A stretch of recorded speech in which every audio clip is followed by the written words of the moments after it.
As Tropical Storm Harvey barreled towards the Gulf Coast, Texas Governor Greg Abbott urged residents of coastal and low-lying areas to evacuate and head to higher ground. No one could know how bad the flooding would be, he said, and it wasn't worth taking the risk, even if an evacuation order hasn't been issued by areas between Corpus Christi and Houston, and maybe even some other areas, especially low-lying areas.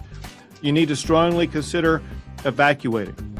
Taking the risk. Even if an evacuation order hasn't been issued by your local official, you need to strongly consider evacuating, Abbott said Friday. You don't want to put yourself in a situation where you could be subject to a search and rescue. Abbott's evacuation plea was in direct contradiction with local officials who for days have been urging Houston to remain calm and stay off the roads.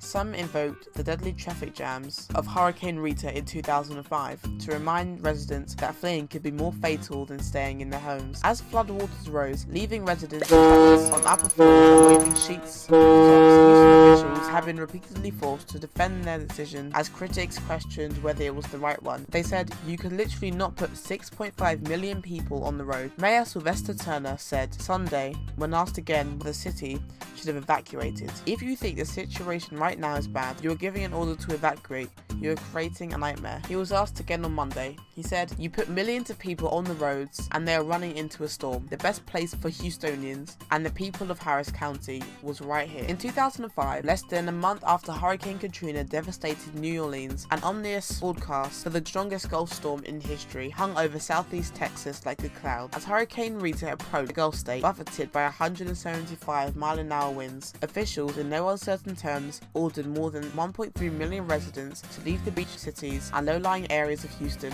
and head for higher ground. The time for waiting is over, the then Mayor Bill White urged residents. Don't follow the example of New Orleans and think that someone's going to get you. An estimated 3.7 million people attempted to flee the region, overwhelming Houston's vast interstate network and creating miles of long traffic jams with no entry or exit points. "It was like yelling fire, but all the doors were shut," one Houston councilwoman said. Dozens suffered heat stroke on the highways. Fights broke out, some evacuees gave up and went home, others ran out of gas and abandoned their cars. A Times reporter spent more than 14 hours driving 70 miles from Galveston to Greater Houston in an endless crawling line of congestion. More than 60 of the 100 deaths in Texas during the storm were later connected to the chaotic evacuation, according to the 2006 report to state lawmakers. Among other issues, the report noted officials had not anticipated that images from Katrina, fresh in the regional psyche, would encourage more people to leave. In the most deadly incident, a chartered bus carrying nursing home patients stalled on the side of the Interstate 45 and caught fire, killing 23 people. But why didn't Houston evacuate? The alternative would have been disaster. In the days leading up to Harvey, officials were acutely aware that the risks of the death toll across the city could be much higher if officials botched an evacuation attempt and saw a repeat of Hurricane Rita. An evacuation would require funneling a significant number of the region's 6 million residents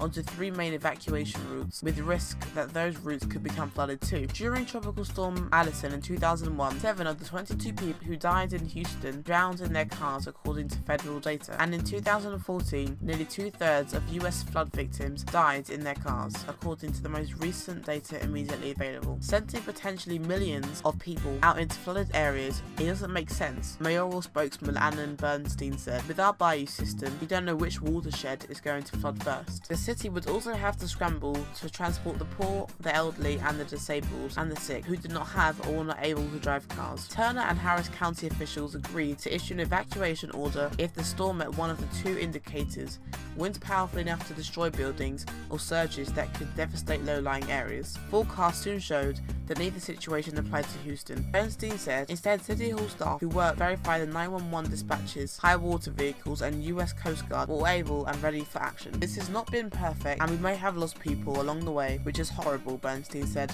"but the alternative would have been disaster. Putting an evacuation order in place would require days of planning and advance notice," said R. David Paulson, as President George W. Bush's Federal Emergency Management Agency Director, or FEMA. That would include giving people enough time to evacuate and lining up a vast range of services for evacuees, from meals to pet care. "Also, where do you take them? How do you get them there? Where do you want them to go?" Paulson said. "Who is going to take care of them once once they get there. Paulson declined to comment on whether Houston officials had made the right choice, but he did find one area for improvement. The conditions shown in the now viral photo of elderly residents stranded in waist-high waters in a nursing home in a small city southeast of Houston. It was just horrible to have those elderly people sitting in water up to their waist, Paulson says. Why didn't that nursing home have an alternative place to take them? The question is what to do next time. During President Donald Trump's visit to Texas on Tuesday, he said he hoped that the response to Harvey would have been a textbook case. We want to do it better than ever before. We want to look back in 5 years. We want to look back in 5-10 years from now and say this is the way we do it. So far, the state and local response to Harvey has been impressive. The National Guard, US Coast Guard,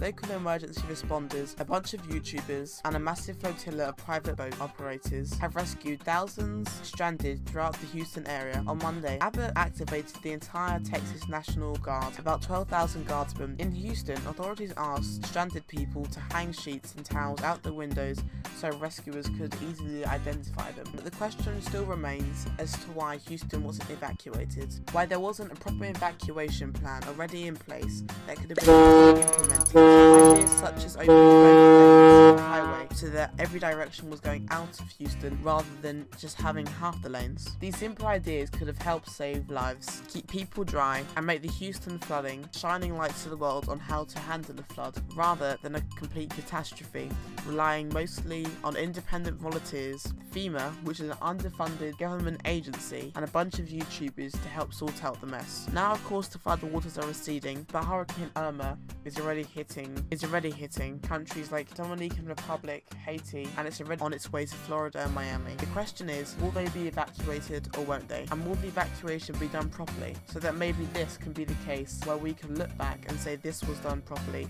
and this is the example that we want to portray to the world. Thank you for watching this video. Please have a look at our other videos such as why North Korea targeted Guam and Japan. Please subscribe and like this video and all our other videos for more content, and share this video with your friends so we can grow this channel together.